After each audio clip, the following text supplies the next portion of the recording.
La discriminación realmente lo empecé a sufrir cuando empecé a entrar en las redes sociales, sobre el tema de mi cuerpo, de mi sexualidad, de mi forma de vestir, cosa que está fea porque cada uno podemos crear nuestra propia identidad sin hacerle daño a nadie.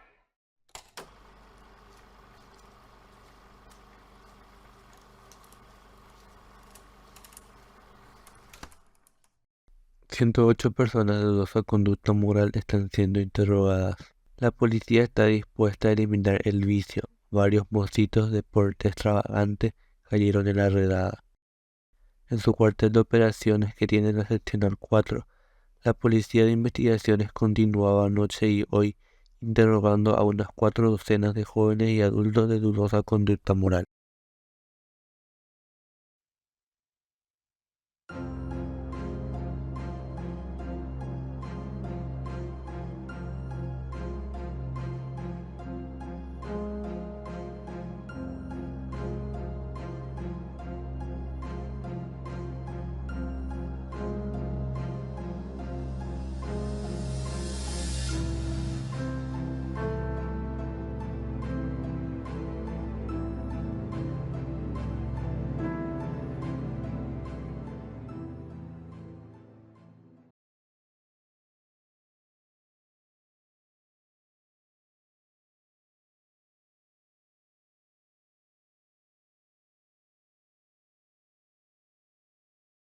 En la Constitución Nacional se establece en el artículo 46 que no existe ningún tipo de discriminación en el país, pero a la hora de la práctica esto es totalmente contradictorio, ya que la sociedad paraguaya sigue siendo muy conservadora. Desde el Estado mismo no existe una protección para las personas LGBT, pese a que ser homosexual o ser una persona trans no está penado por ley, no existe ninguna ley de identidad de género ni tampoco una antidiscriminación en específica para este colectivo. Pero para remontarnos a esta lucha tenemos que volver el tiempo atrás hasta la época de la dictadura.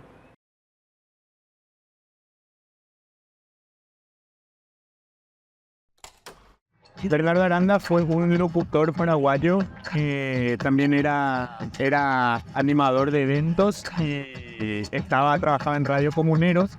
Él el 1 de septiembre de 1959 fue encontrado asesinado en la habitación del departamento de Barrio Obrero que él alquilaba, y su asesinato fue de lesa humanidad, pues murió incinerado por una bomba que pusieron debajo de su cama. Y a raíz de su asesinato, el Estado paraguayo en la época de la dictadura estronista, a través de la policía, inició una persecución a personas homosexuales, ya que tildaron el asesinato como un crimen pasional para justificar la redada policial a personas homosexuales. Desde el 2 de septiembre y los días posteriores se comenzaron a realizar detenciones de manera arbitraria y violentamente hacia un grupo de personas, todo esto con el pretexto de realizar averiguaciones sobre el caso.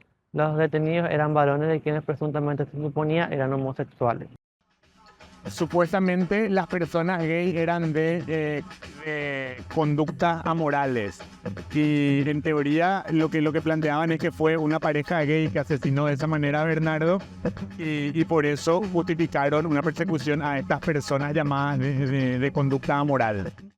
Mientras tanto, la prensa de la época seguía publicando que no se tenían detenidos sobre el caso. Mientras tanto, la noche del viernes 4 de septiembre, la policía volvió a realizar detenciones a un grupo de personas y la prensa seguía sin hacerse eco de estas noticias. Las actuaciones policiales relacionadas a la investigación del caso no se daban a conocer al público, al contrario de lo que era costumbre en la época. El sigilo policial era quizás para no alertar a los otros supuestos homosexuales y así evitar que se fuguen. No fue hasta el lunes 7 de septiembre, 5 días después de haber comenzado las detenciones, que se publican en los medios. 8 personas fueron interrogadas, pero ninguna de ellas aportó orientaciones que puedan servir de base segura. Mientras el miércoles 9 se publicaba por primera vez lo que la sociedad paraguaya ya sospechaba. Las personas detenidas eran personas de dudosa conducta moral. Esto, al entender de la época, hacía referencia a los homosexuales. El sábado 12, a raíz de las detenciones realizadas esa madrugada, se publicaba: 108 personas de dudosa conducta moral están siendo interrogadas. Este era la primera vez que el número 108 aparecía en relación a la detención de los amorales. Dentro de esos 108 arrestos hay también mujeres, pero no se sabe en tenor de qué. El jueves 17 de septiembre se dio a conocer la copia del certificado de autopsia practicada por el doctor Armando Mongelos, en donde se certifica que el deceso del joven locutor se produjo por asfixia, por sofocación debido a los gases de combustión. Luego de la publicación de dicho documento, la variedad de hipótesis sugeridas sobre la muerte del locutor aumentaron notablemente, esto así causando una red de conjeturas sobre sectas amorales, llegando inclusive a la colaboración ciudadana para extirpar de raíz a estas lacras. El lunes 21 de septiembre, luego de las escandalosas y reaccionarias publicaciones, tanto en medios escritos como radiales, comenzaba la batida a gran escala en los centros de organización de los amorales. En este contexto, es notorio el agravamiento de la persecución, ya que no solo se buscaba a los amorales involucrados en la muerte de Aranda, sino que se buscaba la detención de todos los relacionados con las sectas de los amorales. El 30 de septiembre fue solicitada vía habeas corpus la liberación de un total de 50 personas detenidas durante el proceso de investigación, pero el mismo fue negado por la Corte Suprema de Justicia. El nombre de las personas solicitantes de la habeas corpus fue publicado por el diario El País, medio que en lugar de abogar por la liberación de este grupo de personas, lo publicaba a modo de comunicar quiénes eran las personas detenidas por el proceso de investigación.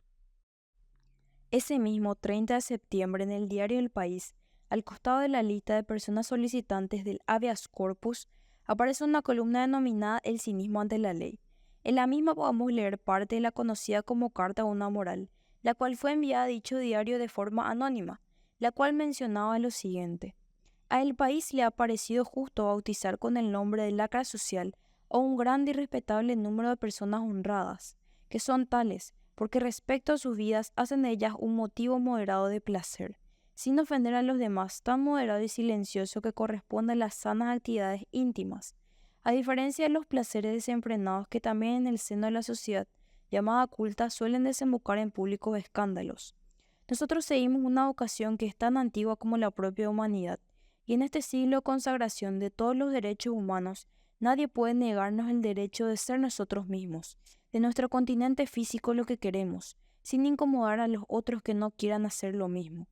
Los moralistas del país están errados, porque en esta materia no existe moral colectiva, sino moral individual, y nosotros somos individualistas por principios filosóficos. Si ustedes persisten en el error, perderán tiempo, y nosotros no perderemos nada. Dicha carta fue publicada el 30 de septiembre. La misma marcó un hito en la lucha y resistencia de las personas LGBTIQ al considerar este como el primer registro concreto, en donde se explica la defensa de los derechos de las personas LGBT en Paraguay.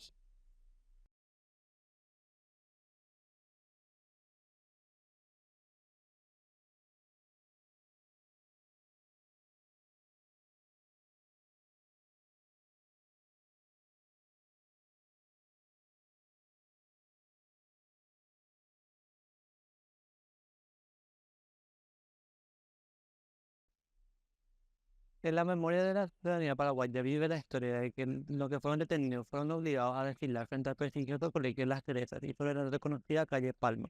El objetivo era demostrar a las prestigiosas alumnas de este colegio religioso que quienes interesen quiénes eran los 108. Lastimosamente ya no se encuentran registros policiales sobre las detenciones ni tampoco publicaciones algunas sobre los detenidos. Con el paso del tiempo se hace difícil encontrar testimonios veraces sobre las personas que fueron detenidas y torturadas.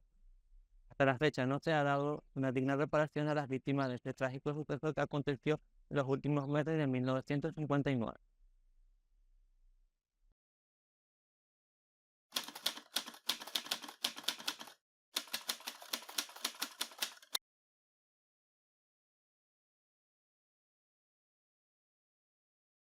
Se crea otro volumen de se crea todo con el electronato, se crea una mitología detrás de todo eso. Van a encontrar también referencias de que hubo un desfile donde a la gente, a los 108 se les puso más o menos sobre palma y se le identificó y la gente la bucheaba y un montón de otras cosas. Eso también es parte de ese misticismo que se crea. Y esta investigación comienza alrededor de hace 10, 10 o 15 años más o menos, cuando la Comisión de Verdad y Justicia comienza a eh, abrir este pedazo de todo lo que es la dictadura, ¿verdad? De todo el daño que existe ahí. Y ahí se comienza a recabar la información, ¿verdad? A partir de ahí se comienza a entender realmente que este es un pedazo de todo el andamiaje que existe sobre la dictadura, ¿verdad? Entonces, ven que se declara un crimen de lesa humanidad en la dictadura por un montón de desaparecidos, por ser ya llamado comunista o en la caratulación que quieran ponerle, ¿verdad? Dentro de eso, otra vez, existe un subgrupo, ¿verdad? Y existe un genocidio aparte otra vez, que es el nuestro, ¿verdad? Eso se abre en la investigación durante alrededor de 10 a 15 años con una lista preliminar, ¿verdad? Esa lista preliminar está con un acceso restringido, ¿verdad? Por el derecho a la privacidad, ¿verdad? Quienes pueden hacer eso son las personas que estuvieron o no estuvieron en esa lista, o estuvieron de manera indirecta vinculadas a ellas, ¿verdad? Porque de otra manera se está transgrediendo esa parte. Eso de vuelta también dando continuidad al trauma de ese. Continúa de la misma manera con el caso de Palmieri, ¿verdad? Tenemos un montón de gente de los cuales nosotros sabemos nombre, apellido y demás porque los documentos dicen, pero tenemos un montón de otra gente que no, ¿verdad? Que están en documentos de, digamos, internos propios del Poder Judicial, la policía, el Ministerio del Interior y Lo sucedido con Bernardo Aranda solo fue el comienzo de una lucha por parte de la población LGBTQ en Paraguay. Las burlas y discriminación no cesaron. Así lo podemos ver en una nota del Diario Popular, publicada en 1995, donde hacen referencia a unas mujeres trans. El mismo diario, pero un año más tarde, publicaba la nota. Quería nombre de señorita, haciendo alusión a la petición de cambio de nombre de una mujer trans ante la justicia paraguaya. En 1998, en el marco de la conmemoración de los derechos humanos, alrededor de 20 personas integrantes de la organización conocida como Lazos participaron de una marcha como convocatoria que decía: nosotros somos extraterrestres, somos personas, tenemos derechos humanos. Marchando de la Catedral Metropolitana a la Plaza de los Desaparecidos, el Grupo de Acción Gay, Lésbico, Transgénero es otra de las organizaciones pioneras en el tema. Su defensa pública de los derechos de las personas LGBTQ+, comienza en 1999, pero no fue hasta 2004 que se realizó la primera marcha en conmemoración al orgullo queer, la misma que se lleva a cabo el 3 de julio de 2004 bajo el eslogan "Por una ciudad paraguaya sin discriminación". La marcha, la primera acción que se dio en el marco del movimiento que hoy en día sostiene la marcha, se dio en el 2003 con el Grupo de Acción Gay Lésbico. A partir de 2004 las marchas siguen y desde el 2004 es la primera marcha que se camina. Entonces sería como ya desde el 2003 que vienen acciones organizadas a la calle y desde el 2004 que se marcha de manera ininterrumpida. A partir del 2010, cada 30 de septiembre se lleva a cabo la marcha LGBTQ con el propósito de rescatar la memoria colectiva del Paraguay y la historia de lo que se conoce como la primera reivindicación de los derechos LGBT con la publicación del 30 de septiembre de 1959 de la Carta de un Amoral.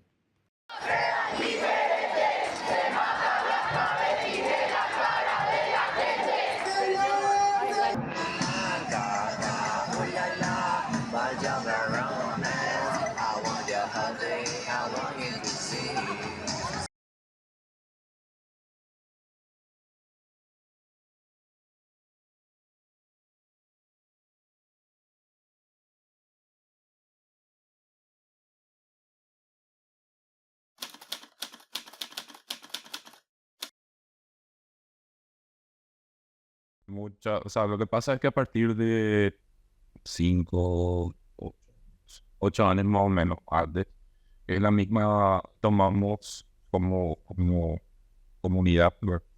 tomamos una respuesta también de apropiación. Es lo mismo que yo puedo decir puto, pero una persona heterosexual me puede decir puto a mí, ¿verdad? Apropiarnos y empoderarnos con ese título, vamos a decir. ¿Vale? Algo que ellos consideran para nosotros de grande, nosotros lo hacemos algo que nos empodera, ¿verdad? De la misma, de igual manera, hasta ahora, yo usualmente suelo recorrer distintas partes del país trabajando de consumo gay y yo suelo ver siempre el 108. Ay, me recuerdo yo mismo de chico, yo tengo hoy 34 y me recuerdo cuando tenía 16, sí, cerca de los 18, que más o menos 10, un poco años atrás. Me iba a las casas tipo, cuando me iba a pasar al centro y demás, veía las casas antiguas y siempre el nombre de alguien, 108 putito o algo así. Es algo que sí, bueno, es lo mismo. O sea, yo particularmente tengo tatuado un 108 en mi brazo, ¿verdad? Y la gente cuando me ve y tipo y después mira el brazo y se quedan tipo, ¿verdad? Le sigue creando algo obviamente el trauma, ¿verdad? El trauma social que existe detrás sigue latente. Por eso seguimos teniendo la misma clase de problemas, ¿verdad?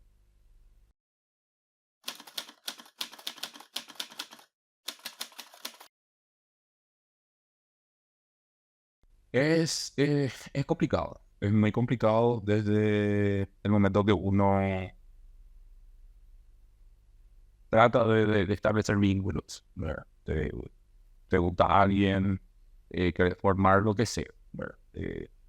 Históricamente ese trauma nos sigue a nosotros siguiendo, ¿verdad? Donde todo nuestro relacionamiento está supeditado a una cosa instantánea. Salir con alguien una o dos veces y ya está. Bueno, yo le vuelvo esa proyección de formar algo, no necesariamente una relación monógama, o existe otro tipo de relacionamiento también. Sí. Relaciones abiertas, relaciones poliamorosas, un montón de cosas. Socialmente esa proyección es muy difícil, ¿verdad? Pues viene la otra parte, el siguiente peldaño, vamos a decir, en la parte de social, ¿verdad?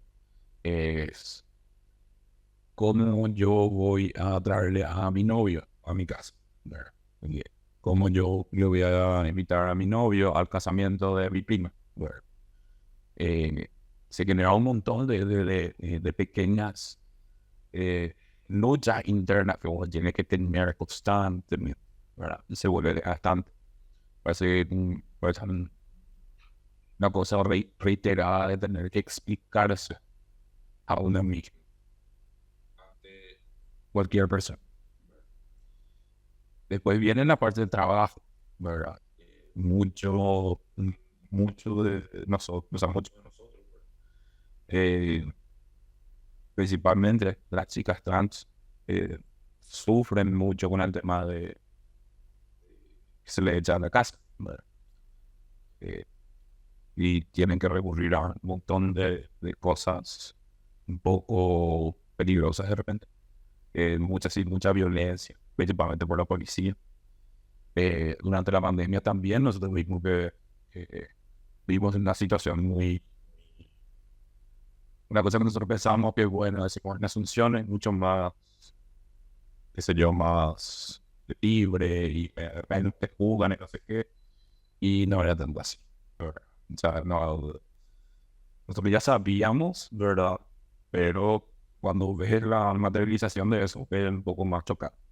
Donde nosotros teníamos chicos que vivían juntos en el departamento, pero eran pareja, vivían juntos y durante la pandemia tuvieron que quedarse viviendo encerrados, ¿verdad? Donde los dueños del edificio, al darse cuenta que eran hombres, mujeres, que vivían juntos ahí y le echaban, así en plena pandemia le echaban, porque no querían putos ni lesbianas en el edificio. Entonces, eso después se reescribe otra vez después en el trabajo, ¿verdad? No quieren tener que ver con nosotros. Y eso es una realidad constante. En cierto grado, vamos a decir, muy, muy técnico cuando uno accede a educación terciaria. Ahí como que es un poquito menos la presión, ¿verdad?